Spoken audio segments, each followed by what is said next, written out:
안녕하세요. 미국 주식으로 편안한 노후 준비 중경투 TV입니다. 네, 4월 16일 금요일입니다. 와, 오랜만에 나스닥, S&P, 코인 할 거 없이 초록불 들어왔습니다. 1분기 실적 발표가 2주도 안 남았기 때문에 판기업들 실적주 위주로 시장이 좋으면서 테슬라는 딱 비트코인 가격 오르고 내리는 것만큼 변동하는 모습을 보여줍니다. 테슬라 투자하면서 이제는 정말 암호화폐, 비트코인 이 세 개를 이해하지 못하면 투자는 개인 마음이지만 공부는 해야 한다는 것이 제 생각입니다. 그래도 소액이라도 조금 투자하면 암호화폐 공부의 효율성이 더 늘어나는 게 있고요. 대신 지금 대량 매수해야 된다. 이런 건 지금 같은 변동성 높은 시장에서 심각하게 고려해야 됩니다. 조심해야 되죠. 그리고 특히 코인 투자하시는 분들 보면 정말 급하게 수익 내려고 하시는 자영업자, 회사원분들 많은데 코인 여기 이 시장은 정말 나스닥 판기업들하고 다른 시장입니다. 특히 소형 알트코인들 보면 시총이 10조도 안 되는 경우가 많고요. 비트코인 가격에 의해서 조정을 엄청나게 받습니다. 그렇기 때문에 여기 비트코인 도미넌스,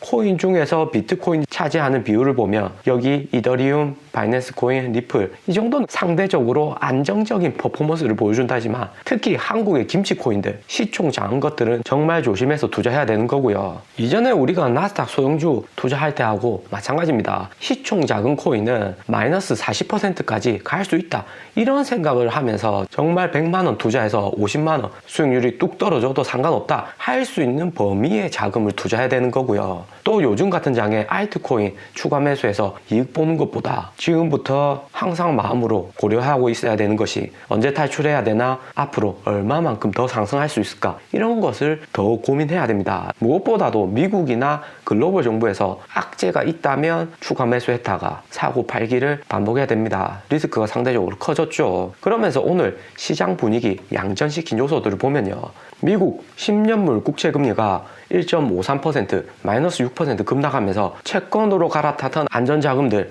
급하게 턴백했습니다. 3월 초 최고 1.78%까지 국채금리가 상승해서 이제는 곧 2% 돌파한다. 주식시장, 코인 대폭락작 온다. 이런 유언비어가 많았는데 결국에 자금들은 나스닥 소형주에서 급하게 탈출해서 간다는 것이 대형 기술주, 실적주 판기업들하고 테슬라죠. 그리고 코인 시장으로도 엄청 들어왔고요. 그런데 이렇게 코인이나 빅테크주로 자금이 이동하지 않고 만약에 시장에 풀렸다, 부동산 가격이 추가적으로 급등했다, 이러면 정말 달러가치 또 급락하고 기준금리 올려야 한다, 이런 이야기가 많았을 텐데 코인이라는 이런 새로운 유망한 투자처가 생기면서 시장의 인플레이션을 크게 올리지 않으면서도 오늘 국채금리가 이렇게 떨어지는 안정적인 퍼포먼스를 보여줬습니다. 특히나 어제 코인베이스 급하게 나스닥에 상향시킨 것을 보면 코인의 가치, 더 이상 미국 정치권에서도 코인을 그냥 투기의 대상, 암호화폐는 달러의 경쟁자다, 이렇게 보기만은 어렵다. 이제는 동반자, 같이 가야 한다. 암호화폐도 중요하다. 이런 것을 간접적으로 말해주는 거죠. 또 금리가 오른다는 말은 인플레이션 우려가 크다는 것이지만 지금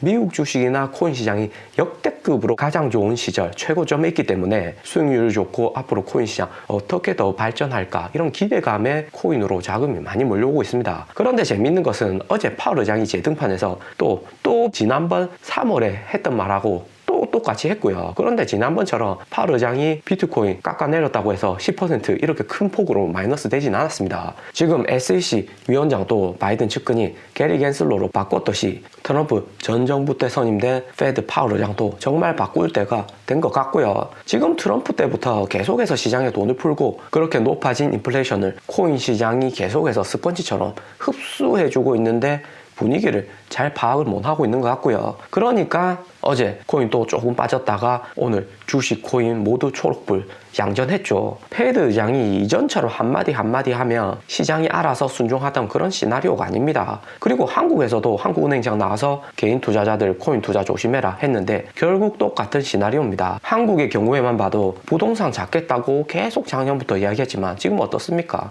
완전히 웬만하고 괜찮다 하는 아파트들 20% 심하면 2배 이상 또 올랐죠. 2월 사면 나스닥 소형주 한국 삼성전자도 그렇고 금리를 올린다고 개미들 겁은 다 줘놓고 다시 코인 들어가려고 하니까 이번에 또 겁주는데 정작 오늘 김치 프리미엄 김프는 12%, 어제 13%보다 더 낮아졌죠. 지금 개인들이 엄청 똑똑합니다. 이제는 유튜브나 해외 사이트들을 많이 참고하기 때문에 결국에는 중앙은행장 하는 얘기는 그냥 참고만 하는 거죠. 정말 중요한 것은 전체적인 글로벌 시장 현황을 봐야 되는 거고요. 내년이나 빠르면 올해 가을 겨울부터 미국 연준이나 패드에서 테이퍼링 한다. 자금 유동성 축소해서 신흥국 경기가 안 좋고 또 2022년에 금리 인상한다. 이렇게 말은 하지만 결국에는 그때 가봐야 되는 겁니다. 코로나가 어떻게 될지 아직 모르는 거고요. 그리고 또 1차에 탈출을 못 했다고 해도 2차로 탈출할 수 있는 지점이 반드시 나오는 거니까 딱 중경투 TV 매일 풀시 시청하면서 소중한 자산 반드시 안전하게 가져가야 됩니다. 그러면서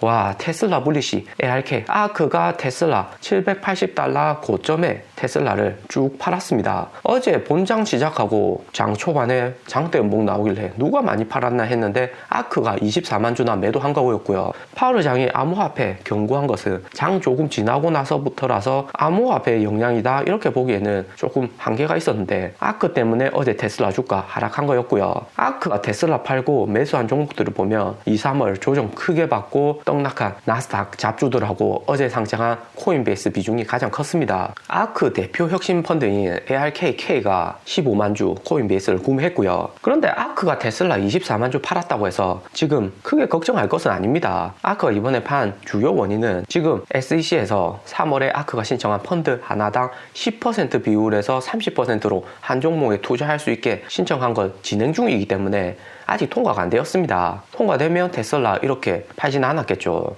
일종의 리밸런싱에 지나지 않습니다. 그러면서 요즘 똘망똘망한 코인베이스 급매수 했고요. 400달러에 구매했는데 지금 330달러까지 코인베이스 주가가 떨어졌습니다. 그런데 아크는 이번 첫 상장 후 가격 충분히 떨어질 거 알았을 건데 이렇게 상장 초기부터 코인베이스에 투자한다는 것은 정말 장기로 보고 투자하겠다. 지금 비트코인, 이더리움, 알트코인들 충분히 더 오르고 거래량 늘어난다는 이런 예측이 있었던 것 같습니다. 그런데 아크 인베스트에서 이번에 코인 관련해서 투자한 것은 처음이 아니고요. 코인이 거래량이 늘어나고 가격 등락폭이 커서 리스크가 있다, 위험 자산이다 이런 얘기는 하지만 코인 시장 암호화폐 여기 역시 아크가 미래에 긍정적으로 보는 4차 산업의 핵심 사업입니다. 일론 머스크도 스페이스X, 테슬라 다음으로도 도지코인, 암호화폐 얘기를 계속하고 있죠. 그래서 아크는 작년부터 여기 그레이스케일이 운영하는 그레이스 비트코인 트러스트 펀드에 투자하고 있고요. 이 그레이스케일은 DCG, 디지털 화폐 그룹 자회사입니다. 여기 C는 커런시 화폐고요. 디지털 화폐 그룹이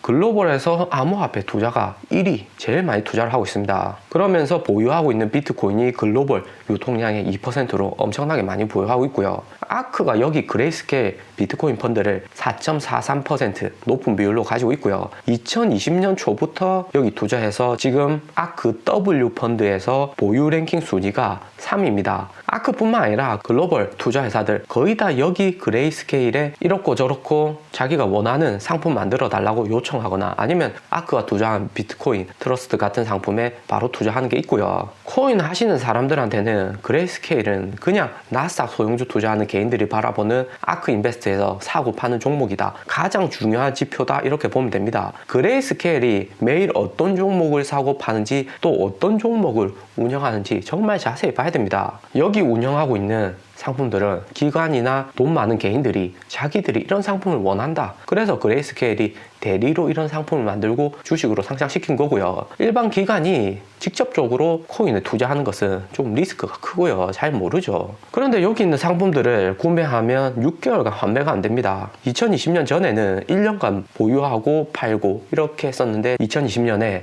SEC에서 정식으로 승인을 받아서 6개월 이상 보유하고 환매할 수 있는 보유기간이 확 줄어들었고요.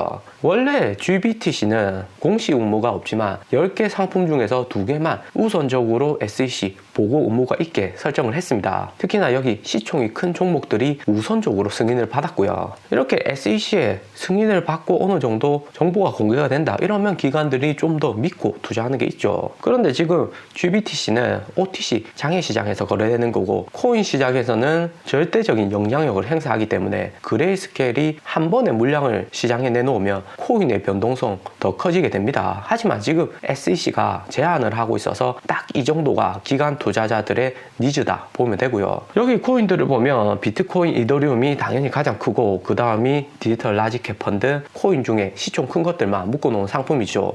또 라이트코인, 비트코인이 금, 골드라면 라이트코인은 코인 내에서 은, 실버 같은 존재이고요. 그리고 여기 비트코인 캐시, 비트코인에서 파생된 거고 이더리움 클래식, 이더리움 최초 버전인데 지금 2017년에 새로 만든 이더리움이 확장성이 더 좋습니다. 그리고 요즘 핫한 제트코인, 제트코인은 익명성, 개인정보 보호를 중점에 둔 코인이고요. 비트코인하고 다르게 어떻게 거래되는지 알 수 없습니다. 그렇기 때문에 글로벌 부자들한테 핫한 코인이고요. 또 핫한 코인은 스텔라룸의 리플 만든 제드 메칼랩이 만들어서 리플의 최대 장점인 염가의 수수료하고 거래 속도가 압도적인 상품입니다. 리플하고 스텔라 업그레이드 버전이라 보면 되고요. 스텔라 룸에 만든 제드 메칼랩은 이전에 1등 코인 거래소였던 마운트 곡스 설립자죠. 코인계에서는 엄청 유명하고요. 저희가 2000년도 때 쓰던 당나귀 다운로드 아시죠? 그거 만든 것이 제드 메칼랩입니다. 그 당시 당나귀도 무료로 다운받았듯이 제드 메칼랩은 이런 P2P 방식으로 코인 거래 가능하도록 만들었고, 그러니까 뭐 수수료나 거래 속도 이런 것도 비트코인이나 다른 알트코인보다 압도적으로 빠른 게 있습니다. 오늘 영상은 여기까지입니다. 투자에 도움 되셨으면 하고요. 영상이 좋았다면 구독과 좋아요 부탁드립니다. 감사합니다.